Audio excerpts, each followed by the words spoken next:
I looked everywhere on the leaflet for some mention of climate change or environmental issues. There was none from Mr. Jenrick, none at all. The other two, yes, it was mentioned. Also, I believe that consistently he has voted against any measures to mitigate against climate change, to slow it down. It's not true. May we get to the question? Is that right, please? Thank you. Is it on now?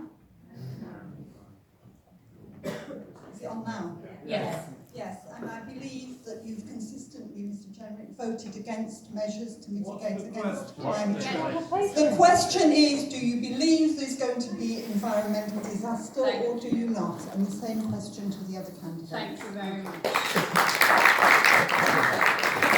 Mr. Watts, to my right, is going to answer this question first. Thank you. Yes, I do. And isn't it a damning indictment on the political class and our generation that we're reliant on a 16-year-old schoolgirl to tell us that? Greta Thunberg has done a marvellous job getting this into the public agenda, but it's something that we absolutely need to tackle. I'd be fascinated to know what everyone's carbon footprint is along this table. I can tell you what mine is. It's 0. I've achieved it this year. It'll be the long-term target, but I've now hit a 0 carbon footprint, and I want to improve on that and have a putting back in future years. We can all do our bit, but we all have to do our bit. We also have to make sure that it's not just the individuals, but the big issues that are tackled, like making sure we invest in renewables and not fossil fuels. Don't support fracking, support solar and wind. Yeah. Don't just a few more seconds, please. Don't turn your back on the largest influential group that we have, which is the EU, where we have led the way on climate change. And if somebody's got a smartphone out there, can you just go on to They Work For You and just look up what it says for Robert Jenrick for climate change? Thank you, Mr. Watts. Do you have Mr. Baggaley and then Mr. Jenrick can reply to that following? So the answer is yes, we face a climate crisis and it's something that we urgently need to tackle. It's frankly why I'm so proud that actually the Labour Party have put forward the Green New Deal, because it's not just about tackling the climate emergency, it's also about tackling the economic injustice within our society. This whole area was once the energy centre of the UK, and what we could do if we have a government that genuinely believes in large-scale investment is bring back the massive investment in renewable technology, in renewable education, in the kinds of skills that we need to meet this challenge. And the proposals that we've laid out are the only proposals that actually mean that we can actually meet the requirements that are needed in terms of reducing our carbon emissions and also lead the world. Again, we can actually use this technology and produce the products that will actually decarbonise the world, not just here, but across the world, in the developing world and in Asia. Okay, thank you very much. Well, like the lady who asked the question, I care very strongly about, about this issue. I want us to be leading the world in tackling climate change. I don't actually think it's very helpful to try to create false party political divides in this where there are none. Actually, the statistics that you quote are inaccurate.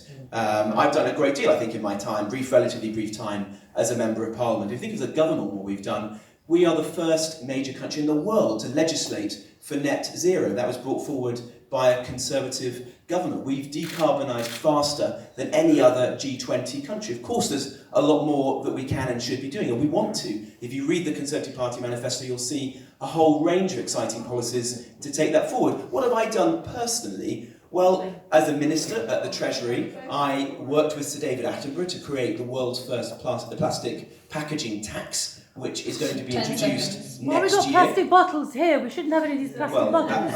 I'm not responsible for putting these plastic bottles Somebody here. is.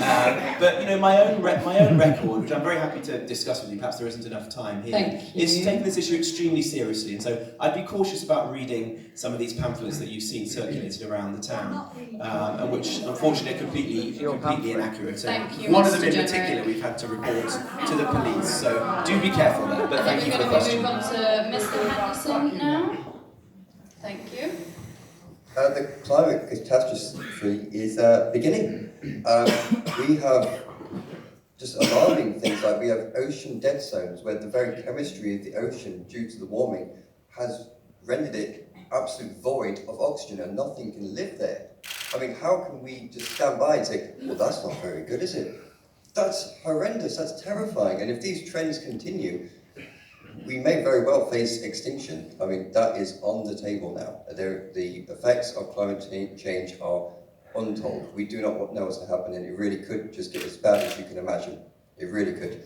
So clearly, we need very drastic and adequate measures. We can't just sort of look to the business sector and say, well, they're going to produce these products, which will help us along our way. We can't just create the jobs. We need to look at everything in society, change it all, and we need to change it quick. We can't change it by 2050, in the middle of the century. If you wanted to work to that timescale, you should have started 20 years ago. We need to do it by 2030, and we need radical change in order to make that happen.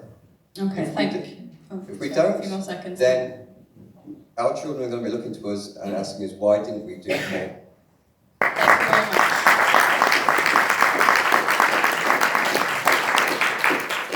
Okay, I think Catherine Gripton is attending.